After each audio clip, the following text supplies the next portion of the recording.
બીજું પ્રયાગરાજ.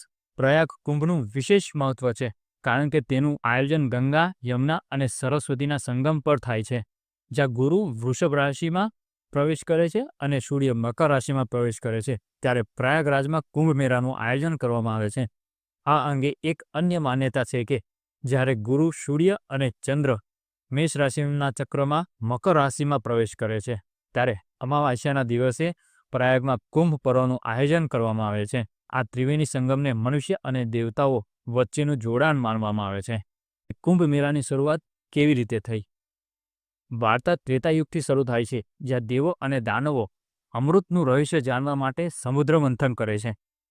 મંથન દરમિયાન 12 રત્નો બહાર આવે છે, જેમાંથી સૌથી મહત્વપૂર્ણ અમૃત કળશ હતું. પરંતુ સમસ્યા એ હતી કે આ અમૃતને લઈને દેવતાઓ અને દાનવો વચ્ચે સંઘર્ષ થયો. ભગવાન વિષ્ણુએ આ સમસ્યાનું સમાધાન કર્યું. તેમને મોહિની રૂપ ધારણ કર્યું અને અમૃતને રાક્ષસોથી બચાવ્યા.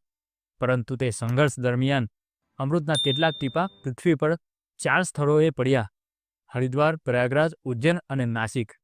આ ચારેય સ્થળો કુંભ મેળાના આયોજનના કેન્દ્રો બન્યા.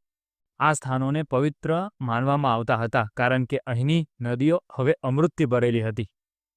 ચાલો આપણે આ 4 સ્થાનનું મહત્વ જાણીએ. પેલું છે હરિદ્વાર.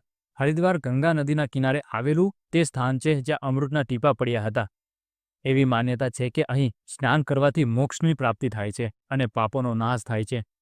હરિદ્વારનો કુંભ મેળો મેષ રાશિ સાથે સંબંધિત છે.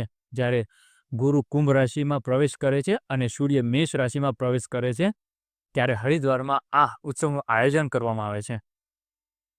કુંભ મેળો અને આધ્યાત્મિકતા. કુંભ મેળામાં સ્નાન કરવું એ માત્ર ધાર્મિક વિધિ નથી, આ આત્મા શુદ્ધિ અને મોક્ષ પ્રાપ્તિનો માર્ગ છે. અહીં આવીને ભક્તોને જાણે અમૃતનો સ્પર્શ થયો હોય એવું અનુભવાય છે.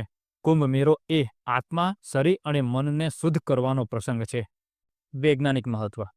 કુંભ મેળાનું આયોજન વૈજ્ઞાનિક દ્રષ્ટિકોણથી પણ ચોંકાવનારું છે.